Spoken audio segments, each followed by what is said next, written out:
See how it's kind of collapsing towards the floor? His knee is tracking on the inside of his toe. So that tells me that he doesn't have the right amount of dorsiflexion in order to get deep into his squat. So we can also see here in his hips, he's not breaking parallel, and his knees, again, are tracking on the inside of his toes. So I'm leading toward the direction that he might not have enough hip internal rotation as he goes into hip flexion. Javon, what are you feeling right here? What's stopping you from going any lower? I feel like a small pinch like in front of my hip. Okay, on the left or the right side? Right side. Okay, do one more. And hold it right there.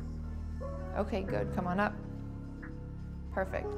You can rack the bar. So we're gonna take him over to the table and look at his dorsiflexion, his hip internal rotation, and also his hip flexion, and see what we can do to improve his squat pattern. All right, let's head to the table. So I want you to measure his dorsiflexion. Pull your toes towards you. And what do we have?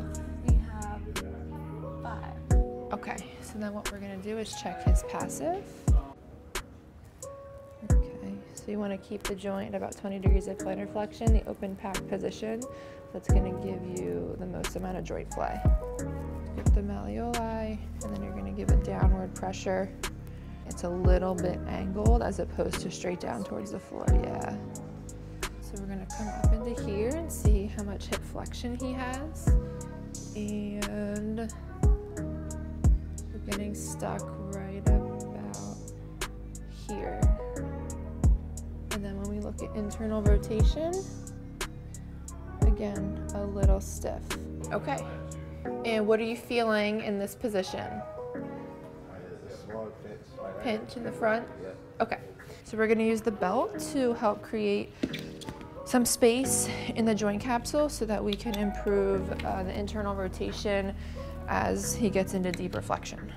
And then we're gonna go with like a 3 until we get into that resistance. We're gonna give him a little pressure and deflection. And then we can also come off to the side, create a little bit of a distraction, and then help work that hip. Push and pull, release. Push, pull, release at the same time.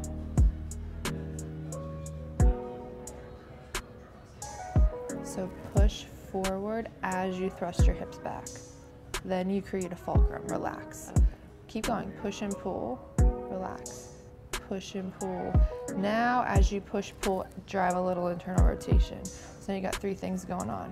Push, pull, rotate, relax. Push, pull, rotate, relax. Good.